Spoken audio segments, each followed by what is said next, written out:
আমরা এখন আছি কপিল ধারাতে। তো নেমে গেছি, সামনের দিক যাচ্ছি। মার্চ মাস কিন্তু পড়ে গেছে, তো আমরা এসেছি। এখানে কিন্তু ভালোই ঠান্ডা আছে। যদি তোমরা কেউ আসতে চাও এখানে, তার জন্য অবশ্যই শীতের নিয়ে আসতে হবে, কারণ যেহেতু এটা পাহাড়ি এলাকা, খুবই ঠান্ডা। আর সাথে রাখতে হবে কিছু ওষুধ। আচ্ছা, তোমরা কি জানো এই জলপ্রপাতটি ভূগর্ভ থেকে 100 ফুট উচ্চতা থেকে নির্ধারিত হয়। আর এই জলপ্রপাতটি ছিল পাহাড়ের অনেক নিচে। তো আমরা সেখানে হেঁটে হেঁটে যাচ্ছিলাম। কপিলধারা জলপ্রপাত হলো নর্মদা নদীর প্রথম জলপ্রপাত। মহর্ষি দুর্বাসা ঋষি এই স্থানে তপস্যা করেছিলেন বলে বিশ্বাস করা হয়। বিখ্যাত ঋষি কপিলের নামে এই জলপ্রপাতের নামকরণ করা হয়েছে। তো তোমাদের সাথে কথা বলতে বলতে দেখো কপিলধারা জলপ্রপাতে আমি চলে এসেছি। তো আমি দূর থেকে তোমাদেরকে একটু দেখানোর চেষ্টা করছিলাম। প্রাচীন শাস্ত্র অনুসারে কপিল মুনি এই স্থানে ঐশ্বরিক আলো পেয়েছিলেন। তো এবার আমরা পাহাড়ি রাস্তা ধরে যাব দূরধারা জলপ্রপাতে। আমরা ওই উপর থেকে নিচে নেমে আসলাম, নিচে নামছি, এখনো নামছি।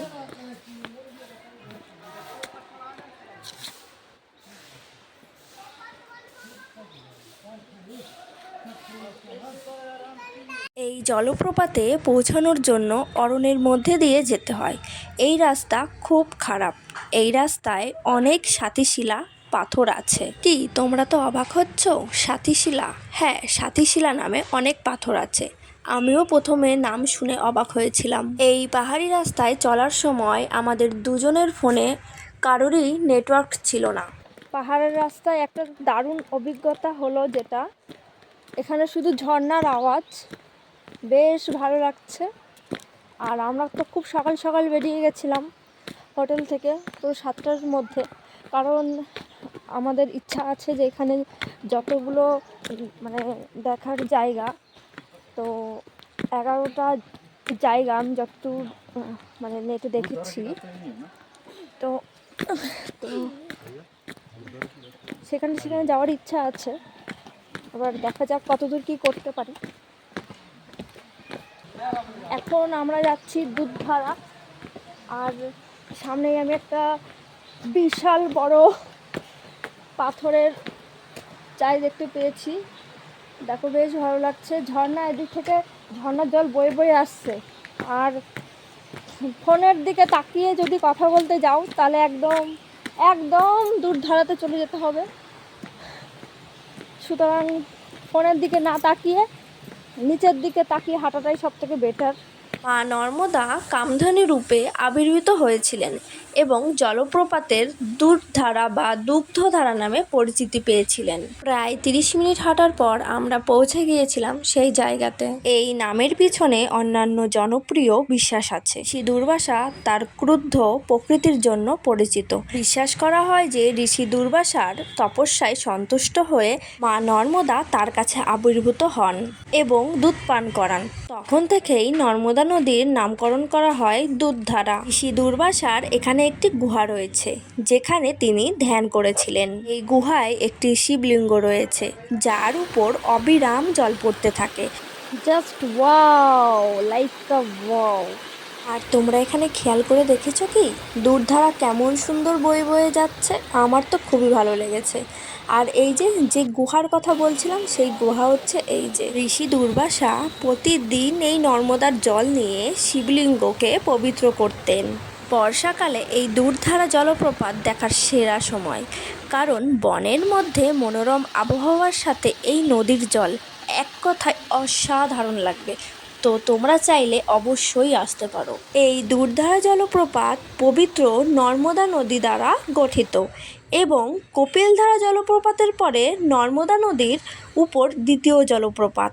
আমরা কপিলধারা জলপ্রপাত পিছনে ফেলে এসেছি, তো ফেলে এসেছি দুধধারা জলপ্রপাতে। তো কপিলধারা থেকে জলপ্রপাত বয়ে বয়ে এই দুধধারাতে আসছে। দেখে বেশ ভালো লাগছিল, অসাধারণ, এক কথায় অসাধারণ। দুধধারা জলপ্রপাতে কিছু সময় থাকার পর তারপর আমরা চললাম কপিলধারা জলপ্রপাতের দিকে। আর এদিকে তোমাদেরকে একটু দেখানোর চেষ্টা করছিলাম, জল শুধু বয়েই আসছে না, পাথরের ভিতর থেকেও জল বের হচ্ছে। এই পাহাড়ি রাস্তা ছিল খুবই খটোমটো, আমার ভীষণ কষ্ট হয়ে গিয়েছিল। নামতে খুব একটা অসুবিধা হয়নি, কিন্তু উঠতে আমার ভীষণ কষ্ট হচ্ছিল, পায়ে খুব ব্যথা হচ্ছিল আর আমি বারবার পিছনে পড়ে যাচ্ছিলাম। পাহাড়ি রাস্তায় আসার জন্য প্রথমত একটা মাস্ট যেটা দরকার, স্লিপার জুতো, সাথে তো জল অবশ্যই রাখতে হবে, কারণ খুব খটোমটো রাস্তা। এটুকুনি এসেই আমি খুব হাঁপাচ্ছি। খটোমটো বলতে পাহাড় পাথর নিয়েই সব কিছু। ওই যে ওইখানে গেলে পুরো ঝর্ণাটার ভিউ পাবো। চলো ওইখান থেকে আসি। তো এখানে তোমাদেরকে আমি একটু দেখানোর চেষ্টা করছিলাম যে এখনও আমাদের কতটা উপরে উঠতে হবে। আর এদিকে সবাই কপিলধারাতে চান করে আসছিল, আর আমি গুটি গুটি পায়ে খটোমটো রাস্তায় হেঁটে হেঁটে যাচ্ছি কপিলধারার দিকে। এই জলপ্রবাহ 10 ফুট উচ্চতা, যা অত্যন্ত সাদা। এই কপিলধারা থেকে দূরধারা জলপ্রপাত প্রায় 200 মিটার দূরে।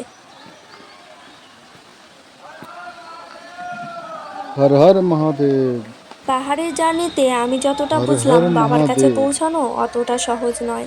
তো তাও আমি চেষ্টা করেছি তোমাদের সাথে ভিডিও শেয়ার করা। তো এই ছিল আমার ভিডিও, কেমন লাগলো তোমরা অবশ্যই জানিও। দেখা হচ্ছে নেক্সট আরেকটা ভিডিওতে। টাটা, ভালো থেকো, সুস্থ থেকো সবাই।